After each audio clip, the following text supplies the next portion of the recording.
So let's briefly explore some of the sources of funding for your company, for your business. Let's assume it's a new business. You've just come up with this great and brilliant idea. It could be an invention or it's a certain business model, but you're lacking funding. So, what are some of the sources where you can get your funding to raise that capital, as it were? So, there are several sources. The first one we will look at is briefly what are called angel investors. Angel investors. Now, these are people or individuals basically that buy some shares or equity in your company. They're interested, they look at your idea, they look at your business model, and they say, okay, yeah, I think I'll buy some shares in that company. And usually these are people that are close to you.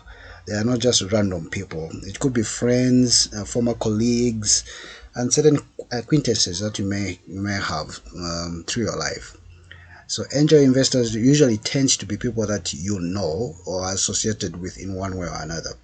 So they'll get to buy some shares in your organization.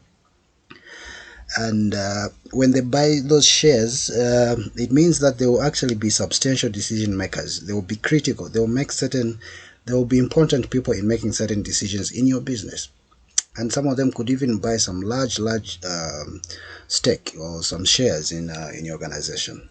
So that's the first category, which is the angel investors.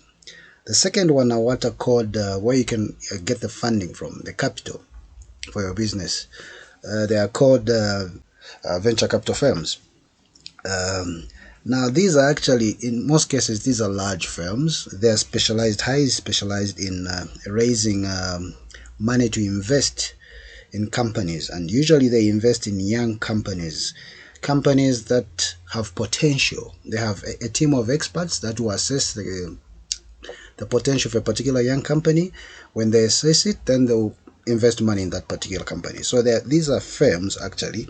They are dedicated in raising money, which is just for investing in young firms, mostly in young firms which have huge potential. And they may invest in several companies, actually, multiple companies, with different business plans, different business models. So that's a second category. Examples are, for example, pension funds. These venture capital firms may be like pension funds.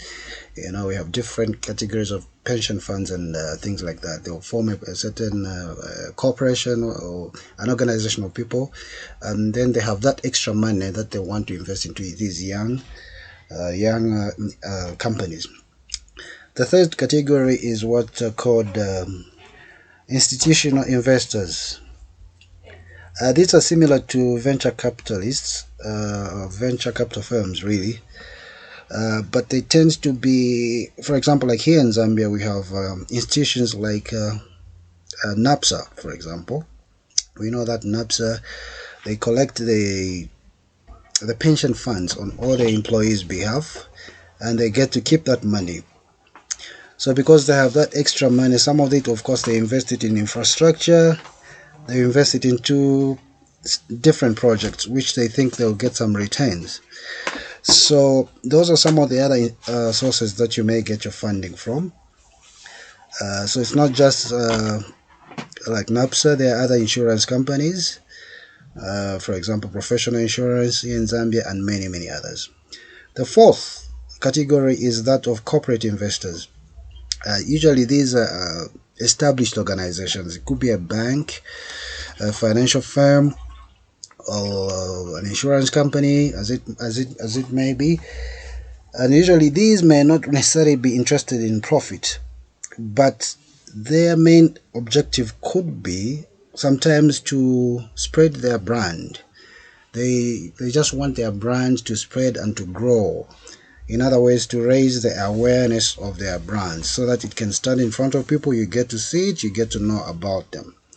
So if you're raising some capital for your new venture or a new business idea or a new invention or whatever it may be, these are the four categories where you can get your funding from. Angel investors, these are the people that are close to you, mostly friends or former acquaintances. Then we have venture capital firms, We have institutional investors like NAPSA, insurance companies, and finally we have the corporate investors. So I hope you gotten one or two things there. It has given you a head start where you can go to get the funds. Thank you for watching and listening.